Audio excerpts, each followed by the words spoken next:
like my SAG card or something. All right, so how's it going today? My name is Najee Chambers of Big Gold Belt Media. It's a pleasure to talk to you. Hi, nice to meet you. A very, very, shall I say, legendary day in its own. A lot of good energy in the building today. Could you just kind of talk about your feels waking up this morning and getting here to the red carpet? It was very exciting. I actually was honored a couple of years ago, and we couldn't do any ceremonies. Yeah, and so, and all of a sudden they're like, "We're doing D23," and they're like, "Oh, okay, we gotta." So it was an exciting morning. You know, this is a big day for everybody. Yeah, yeah. Is there anybody, any particular person on the honorees list that you either share a connection with, or someone just in pure fandom that you're happy to see that's being honored this year?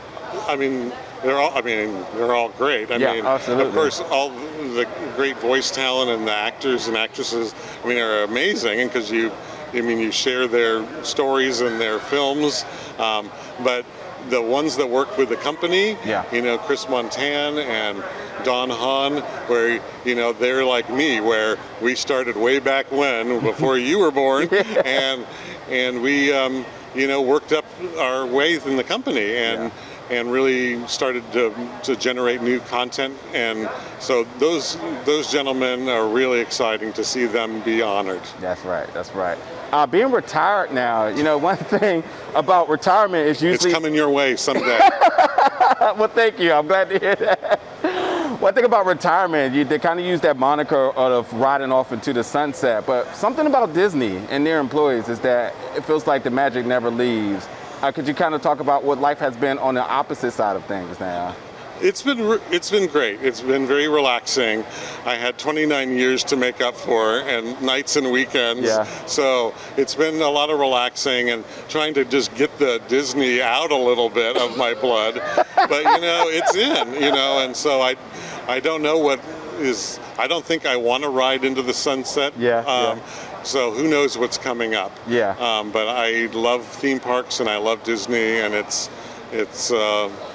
something that could happen. Okay. What's your connection to theme parks? What is it about theme parks? You know, for myself as a consumer, it's the rides, it's the thrills, it's the happy faces all around.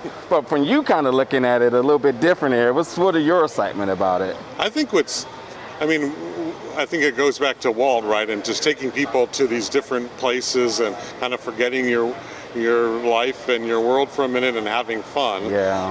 For us, we love to tell stories, but we don't tell stories like, we don't tell stories the same, you know, in a theme park. A movie, there's a plot and characters. Sometimes it's just an environment, and you go, wow, I'm really here, and you know, in these different places we've created. So I think that's really exciting for me as an Imagineer. Because our rides are so short, you know, they're a couple minutes. It's not like a big long movie where so we have a different art form to deal with. That's sure. And I love it. It's such a unique, because it's like Broadway. It's like a Broadway show, except the ride vehicles leave the auditorium and go onto the set. You know, it's this really immersive thing that's unlike any other kind of art form. Might I add, it's odd that you say rides for 3 minutes, and it's true. You know, I mean, if anybody knows, you know. But it feels like a lifetime. Is that always the purpose? No, I think that's great. You know, if we do it right, you know, that you can't wait for the next thing, and you turn the corner, you're like, oh, I love this scene, and it's like, oh, no, the drop. You know, so we always want to make it, you know, because in your mind, you're there, and so you don't think about time. Now, for my last question, looking back into your career, is there any particular moment that you just kind of look back and just kind of chuckle? Chuckle. That's a good one. Maybe when we open things, you know, you realize all the hard work and all the people who did so many things, you know, to get it open, that you go, this is impossible. There is no way that this could have possibly happened. And so when it opens, you just kind of celebrate and you maybe chuckle that we did it. You know, there's no way that this thing should be open, and it is. And now it's delighting guests around the world. So, you know, I think those moments of joy, because the rest of it, it's hard work. You know? Yeah. Well, that hard work, I absolutely appreciate it. And much like you said, you know, you're about a generation older than me, but for everything you've done has imprinted everything I've become. So I appreciate it so much. Well, thank you. Absolutely. Have a great rest of your expo. You too. Thank Thanks, you. buddy. All right. Nice to meet you. Nice to meet you too.